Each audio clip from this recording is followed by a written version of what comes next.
everyone, how are you doing? I hope you are doing fine. Remember to always keep your body healthy. Well, today is our third meeting. And by the way, do you still remember our last discussion? What you have learned before? That's right. You have learned about greetings, how to greet somebody else, as well as how to introduce yourself and how to introduce others. And today, we still discuss about it. Yet, we will focus more on the use of linguistic feature dealing with this topic. Okay, let's go on.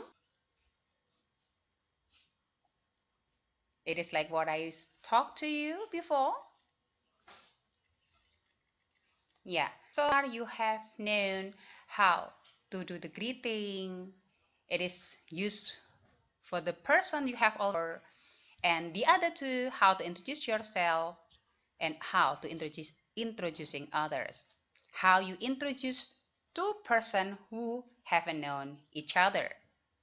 And today, look at here, we will learn more about forming simple present tense. Next. When we talk about a sentence, when you learn about a sentence, you will face two kinds of formula. Jadi akan ada dua formula, anakku. Dealing with to be. Kalian akan menggunakan to be saat kalimat kalian diikuti oleh non-verbal. Kita fokusnya di simple present di sini ya. Yang awal dulu terkait dengan kalimat yang tanpa kata kerja atau kalimat non-verbal. Sebelumnya, tadi Mem sedikit lupa menyampaikan, saat kita mempelajari sebuah kalimat, setidaknya ada 3 hal yang mesti dikuasai, anakku.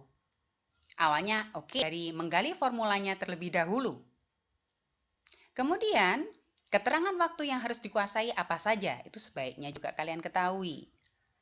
Dan yang tidak kalah pentingnya adalah mengapa kalian harus mempelajari tipe kalimat ini. Bergunakah atau tidakkah dalam kehidupan kalian? Itu harus dipahami. Oke ya, we come to the first. Kita bicara tentang formula dulu. Seperti yang Mem katakan, terkait dengan to be. Ya. Kumpulan kata akan disebut kalimat saat dia memiliki setidaknya sebuah subjek dan juga jangan pernah lupa kumpulan kata tersebut harus memiliki arti. Baru dia akan disebut kalimat. Sekali lagi anakku, setidaknya ada satu subjek, kemudian ada satu predikat. Pola awal seperti ini ya. Mem tuliskan di sini dengan Mem mengatakannya untuk memudahkan kalian. Akan di sini ada subjek, kemudian satu or to be one. Apa itu to be one? Ada di tabel di bawah ini. To be one terdiri atas am, kemudian is, kemudian are. Oke, kembali ke formula. Subjek ditambah to be one, kemudian diikuti NV. NV di sini adalah non-verbal. Jadi kalimatnya tidak memiliki kata kerja. Begitu ya. Loh, kalau bukan kata kerja, kalau apa, Mem? Ya, berarti bisa kalimat itu diikuti kata benda atau kata sifat, kata keterangan. Begitu. Seperti yang kalian lihat dalam contoh dalam tabel ini. Nah, ini kan tidak asing kan buat kalian? Sudah SMK. Pasti SMP-nya sudah keren kan? Tahu tentang to be. Ini kalau dengan subjek I, he, she, it. Diikuti dengan is, begitu kan? Kemudian untuk yang we, you, they, to be-nya are. Oke. Di belakangnya ini ada kata from Bali. Ini yang salah satu contoh non-verbal. Di sini bentuknya kata keterangan. Oke ya, artinya saya yakin kalian tahu ya nak ya. I am from Bali menurut contoh ini. Jadi saya berasal dari Bali. Oke, itu untuk bentuk positif. Next.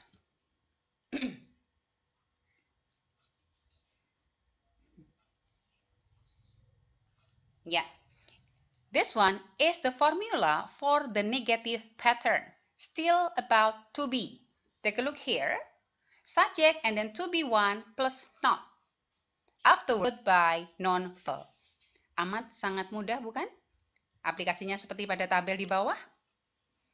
Masih seperti yang tadi, subject, I for example. Diikuti to be, nggak ada I is ya nak ya. Tidak ada I am is. Like this one. To be-nya am, negatifnya tinggal menambahkan not di belakang to be. Seperti itu. Kemudian diikuti non-verb. He is not from Bali. We are not from Bali. We are from Jember, for example. Okay, we can go next.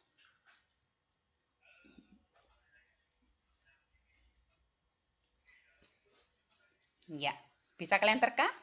Ini bagian yang mana? Interrogative form. Jadi bentuk kalimat tanya.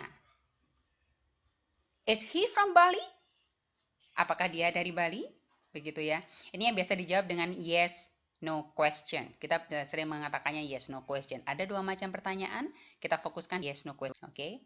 Polanya juga sama dengan tadi, tinggal sedikit diinversikan ya, dibalik aja sedikit. To be tarik ke depan, am atau is atau are-nya ke depan, kemudian diikuti non-verbal. Mudah bukan? Well, itu untuk bagian yang to be ya, yang non-verbal ya. We can go next now.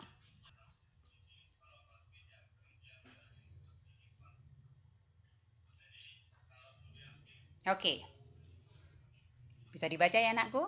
Jadi yang sekarang adalah yang verbal. Namanya verbal, jadi kalimat kalian ini memiliki kata kerja. Tahu semua kan contoh kata kerja? Menyapu, menggambar, berdoa, tidur, begitu kan? Itu masuk bagian dalam kata kerja. Oke. Kalau kita lihat contoh sepertinya, she reads a book. Kalau subjeknya dengan you read a book. Loh kok beda, mem? Ya, silabel. Ya, kalau subjeknya I diikuti dengan verb 1.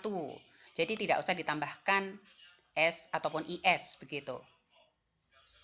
Begitu pula dengan yang we, you, they. Kalau saya lebih sering menyebutnya ayu, dewe, tidak mau S. Begitu ya, dengan verb 1. Oke. Sisa subjek yang lainnya, he, she, it, termasuk kata nama ya, pengganti nama ya. Misalkan Rina. Rina kan juga she, juga berarti masuk di aturan yang she. Oke, itu menggunakan verb 1, tambahkan dengan S atau IS, begitu ya. Ini nanti ada aturan tersendiri. Ya, setelahnya diikuti objek.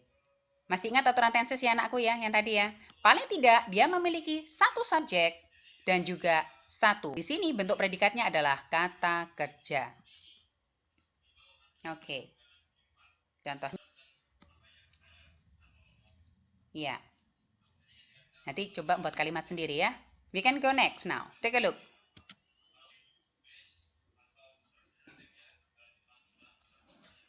Okay, so here is the negative form untuk yang verbal gitu ya. Bentuk negatif untuk yang verbal.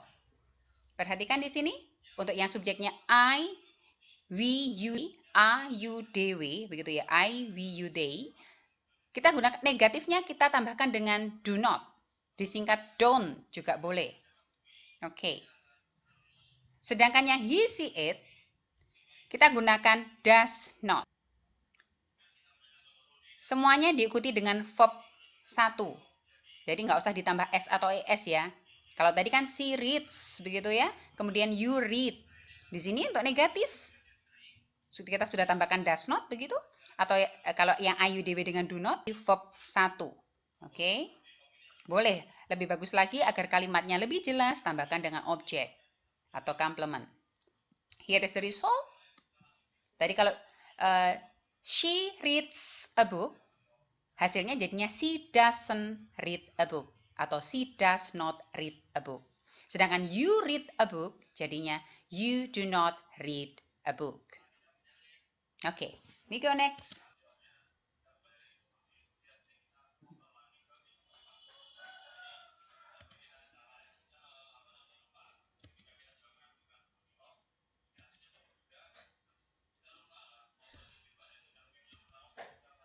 Ya, ini bagian yang kalimat tanya untuk yang verbal ya. Seperti tadi, Ini namanya auxiliary ya tadi ya. Do not, does not gitu ya. Ini atau dasnya tarik ke depan, diinversikan, taruh ke depan.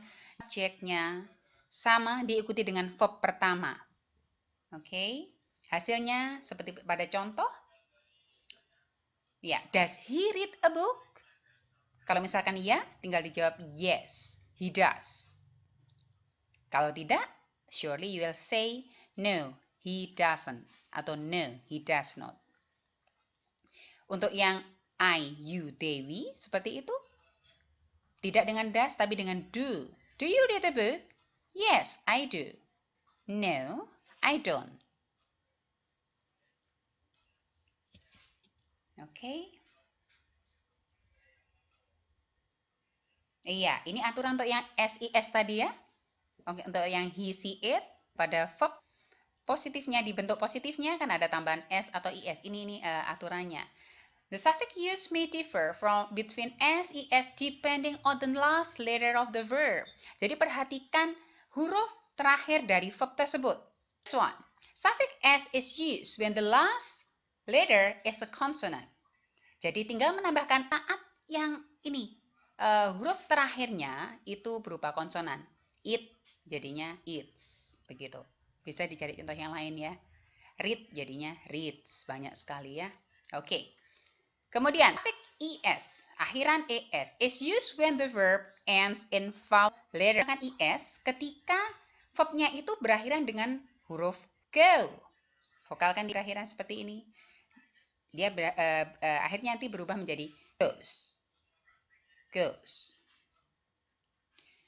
Loh ini kok ada ies? Ya, kita gunakan suffix ies ketika verbnya berakhiran dengan huruf Y. Perhatikan di sini, carry. Ya, tidak bisa langsung ditambahkan S, tapi Y-nya di sini, Y-nya berubah menjadi I, kemudian tambahkan E dengan S. So, I-E-S. Carry becomes carries. Contohnya, satu lagi. Jika kata kerjanya itu ya, berakhiran vocal letter plus Y. Hati-hati. Jadi kalau paling akhir dia ada huruf Y, tapi di depannya ada huruf hidup, tidak seperti tadi. Tidak berubah jadi IES, tapi sekali lagi kalau di sini ada Y, depannya ada hidup, kalian tinggal tambahkan S saja. By menjadi by. Oke.